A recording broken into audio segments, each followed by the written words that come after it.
now we have an equation. We're going to do an example. So you have some random equation, y x of t represents a wave, a traveling wave in a string.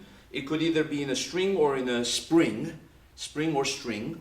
Okay, some kind of medium. And I've given you some general amplitude. I've given you some general k value, and the velocity and the phase angle. We could ask a variety of questions on this wave and be able to answer that. For example, we can say, what is the velocity of the wave? What is the velocity of the wave? What's the k value? What's the omega? What's the wavelength of the wave? What's the period of the wave? What's the phase angle of the wave? Those are simply just being able to look at the equation and being able to ascertain some values from that. Vk omega lambda t phi. Then we can say something like, at t equals to 0, right? And x equals to 0, then we can say, what is the vertical position of the wave? Y 0, 0. And we can also say, okay, well, what is the velocity, the vertical velocity of the wave? At t equals to 0, x equals to 0. What's v sub y? 0, 0. Okay, what's a sub y? 0, 0. And then we can later on see if we can ask more questions based on this, right? So simply by looking at this and comparing it to our general equation, we can also ask for the amplitude of the wave, right? The amplitude would be this number. So the amplitude would simply be whatever is in front of the sine function, 0.52 meters. So basically, the maximum elevation and the maximum down that you can go is going to be the peak and the trough. It's going to be 0.52 meters, plus or minus 0.52, right? This one is immediately the k value, because notice the way it's written is written as k, x minus vt, right? So this is k. That's going to be 6.95 rads per meter. And then this number is the velocity of the wave. It's already given. 2.6 meters per second, right? And then the phase angle is going to be 0.51 rads.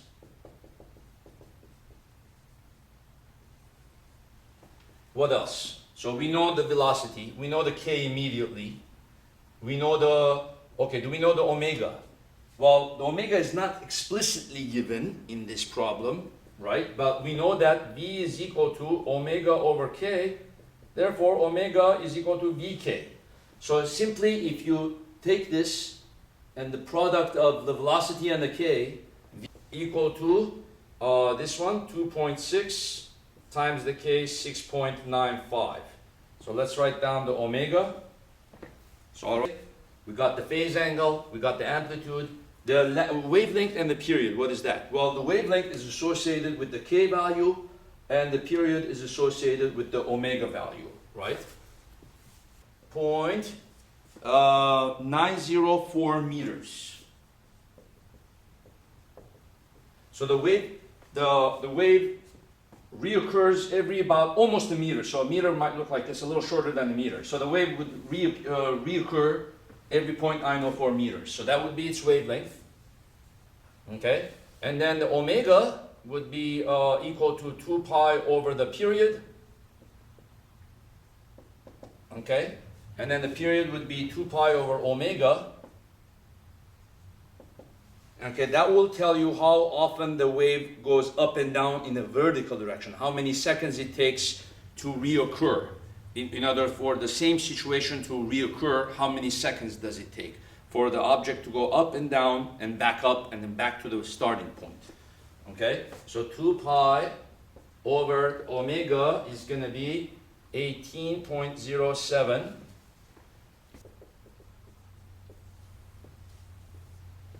Okay, if we want to describe that as a frequency, then frequency is the inverse of the period.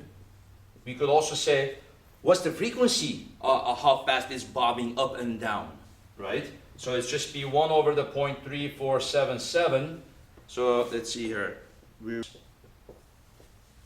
So that means in the vertical direction, the wave will repeat, in 1 second it will make 2.8759 complete cycles. 2.8759 hertz, okay? So now we can actually go on to the second question, and we can, so at 0, 0, in other words, a snapshot of the wave at t equals to 0 at the origin. Where's the wave and what is it doing, right? So you simply just put here 0, 0, you get 0.52 sine 0, 0, and then multiply by this, it's going to give you 0, so sine of 0.51. So you have to be in radian mode here. So go to mode, change to rads, make sure you are in radian mode, take sine of 0.51, sine of 0.51, and then meters. Right now I'm trying not to round too much, but in real cases we might round to 2 decimal places or 3 decimal places. But I'm just giving him more sig figs here. So that means originally, at the origin, the wave actually doesn't start at the origin at x equal to 0. The wave has already propagated, right? So the initial conditions is not starting exactly at the origin, right? So what's the v sub y? V sub y is the derivative of this with respect to t, right? So we don't necessarily need the general equation. We could just simply take the partial derivative. So the derivative of sine is going to give you cosine, but then this one is going to come out, right? 0.52, 6.95, and then since it's the derivative with respect to t, a negative 2.6 comes out, and then you're going to have cosine 6.95 x minus 2.6t plus 0.51, right?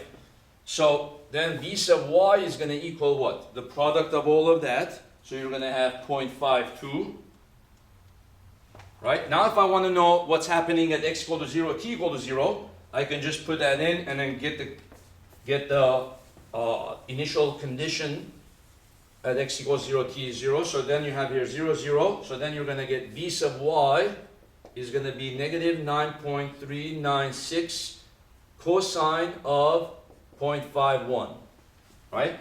I could ask you any x position, any t, any combination of an x and a t, you should be able to put it here, and take the product, right? And then add it to 0.51. So since x is 0, t is 0 is easy, I'm just illustrating it there, but if you could use it for any x and t, right? So you're going to take cos. That means at x equal to 0, t is 0, the object starts out a little bit above the x-plane. So the object is like right here, the wave, an object on the wave. In other words, a particle on the wave, right? It starts out a little bit above the x-axis, right? And it's moving downward. It's moving downward like that. You see? So the wave probably looks something like this, like that.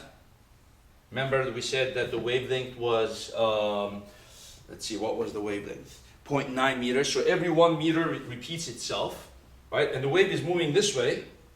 So this spot will eventually replace it this way. So this spot should be going down, you see?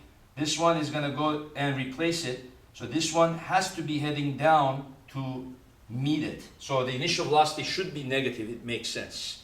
Okay, how about the acceleration? Then you do ay. You take the derivative of this with respect to t again. The derivative of cosine is negative sine. So another negative comes out. So 9.396. And then again this comes out and another negative comes out. So 6.95, negative 2.6. And then you put sine of everything in the brackets. Right? So a sub y is going to be the product of all of that. Initial 0, 0 condition. Negative 169.7857 sine of 0.51, right? So you take sine of 0.51 times, right? And then you take that multiplied by 169 times, and then you're going to get AY 0, 0 is going to be 82.88 0.455 meter per second squared. So this gives you the velocity negative 8.2. So it's heading downhill this way, downward at 8.2 meters per second. Its acceleration is very, very fast. Much more acceleration than gravity, 9.8. It's 82.8855 meters per second squared. Okay? What does it mean that it's positive?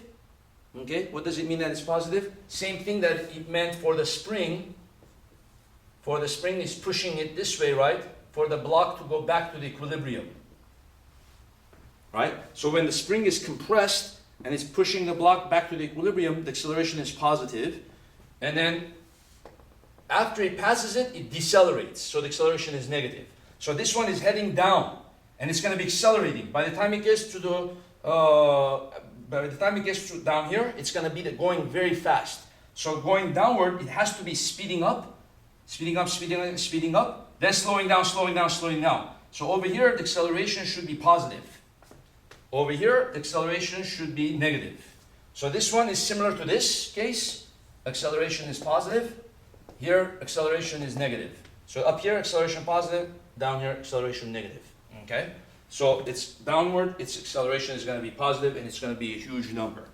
And then we can find out any other position, x position and t, and we can find out the conditions. What do these numbers represent here? 9.396. That represents the maximum transverse velocity of the wave. The transverse means perpendicular. When will that occur? At the middle points. At the middle points, it's going to be moving 9.396 meter per second. You see, right now it's moving slower, 8.2 meter per second. So it has to still speed up. You see, it will eventually reach 9.39 when it gets to the middle. Okay. What's this number represent? The 169. That's the maximum transverse acceleration of the wave, up and down. 169 meters per second squared. That's very, very fast. Much faster than acceleration, right? This is 82 meters per second squared. This is 169. When will those occur? The maximum accelerations will occur at the two ends. 169 up here, over here, negative 169.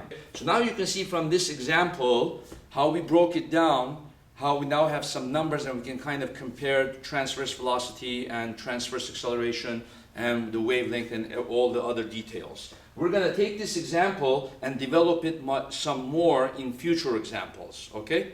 Thank you very much.